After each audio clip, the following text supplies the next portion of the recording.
धनीराम और सुखराम बचपन के बहुत अच्छे दोस्त थे। वे रोज मिलते थे और खूब बातें किया करते थे। धनीराम एक मशहूर व्यापारी था। उसका आटा चक्की का दुकान था, पर उसका व्यापार कुछ ज्यादा अच्छा नहीं चल रहा था। इसीलिए उसे अपना घर बेचना पड़ गया ताकि वो लोगों का उधार चुका सके। धनीराम ने यह निश्चय किया कि वह दूसरे शहर जाकर के अपनी किस्मत को आजमाएगा। एक दिन वह स्टील का बक्सा लेकर सुखीराम के घर पहुंचा। वो सुखीराम से कहा, मैं दूसरे शहर जा रहा हूँ अपनी किस्मत आजमाने। मैं यह स्टील का बक्सा यहाँ रख के जा रहा हूँ। जब मैं आऊंगा तो उसे ले लूंगा। मैं चाहता हूँ तुम इसे संभाल कर रखना। सुखराम कहा कि चिंता मत करो दोस्त, मैं इसे बहुत संभाल कर रखूंगा। तुम जब आना तब इसे ले लेना।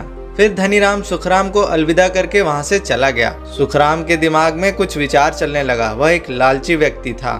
दूसरे दिन वह बक्से को ले जाकर गांव के सेठ को बेच देता है। सेठ उस बक्से के बदले में उसे अच्छा पैसा देता है। सुखराम पैसे को पाकर के काफी खुश हो जाता है। नए शहर में धनीराम का व्यापार बहुत अच्छा चल रहा था। वह वहाँ अच्छा पैसा कमा रहा था। एक दिन धनीराम की पत्नी उसके पास आई और बोली, मुझे बहुत खुशी है कि आपने काफी अच्छा नाम और पैसा कमा लिया। अब मैं चाहती हूँ कि हमें वापस गाँव चल के वहाँ बस जाना चाहिए। धनीराम ने कहा, तुम सही कहती हो, मैं अभी सारे प्रबंध करता हूँ और कल ही गाँव के लिए हम लोग निकलते हैं। दूसरे दिन धनीराम अपनी पत्नी के साथ गांव आ गया। अगले दिन वह सुखराम के घर जाता है और कहता है कि मेरा बक्सा वापस कर दो। इस पर सुखराम कहता है, मुझे माफ करना दोस्त, पर बक्से को तो चींटियों ने खा लिया। धनीराम समझ गया कि सुखराम झूठ बोल रहा है। उसने उससे कुछ नहीं कहा। उसने कहा कि तुम अपने बेटे को मेरे साथ भेज दो, मैं कुछ उपहार लाया हूँ, उसे दे दूंगा। धनीराम सुखराम के बेटे को लेकर के अपने घर चला जाता है। घर जाकर धनीराम ने सुखराम के बेटे को जंजीर से एक रूम में बंद कर देता है। कुछ घंटों बाद सुखराम आता है और कहता है, मेरा बेटा अभी तक घर नहीं लौटा, कहाँ है वो?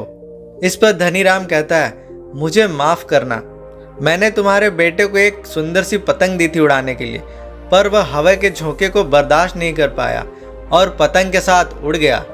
यह सुनकर सुखराम ने कहा, तुम झूठ बोल रहे हो, ऐसा कैसे संभव है? पतंग मेरे बेटे को कैसे उड़ा ले जा सकती है? मैं कोर्ट में जाकर तुम्हारे खिलाफ शिकायत करूंगा। अगले दिन सुखराम कोर्ट जाकर के धनीराम के खिलाफ शिकायत करता है और सारी बातें बताता है। जज धनीराम को कोर्ट में पेश होने का आदेश देता है। अगले दिन जज धनीराम से पूछते हैं कि क्या हुआ था, बताओ, इसका बेटा कहाँ है? धनीराम ने सारी बातें बता दी। मैंने इसके यहाँ बक्सा रखा था और इसने कहा कि बक्से को तो चींटियां खा गई, यह कैसे संभव है? जज ने धनीराम की सारी बात सुनी और सारा मामला समझ गया। जज ने गुस्से में सुखराम से कहा कि तुम एक झूठे व्यक्ति हो, तुमने अपने दोस्त के साथ धोखा किया है। तुम्हें इसे एक नया बक्सा खरीद के देना होगा और दंड में 10,000 रुपए भी देना पड़ेगा। सुखराम को अपने किए पे बहुत पछतावा हो रहा था। इस कहानी से हमें यह शिक्षा मिलती है कि हमें किसी के साथ धोखा नहीं करना चाहिए, किसी के साथ झूठ नहीं बोलना चाहिए, नहीं तो चीजें घूम करके हमारे ऊपर वापस आती हैं।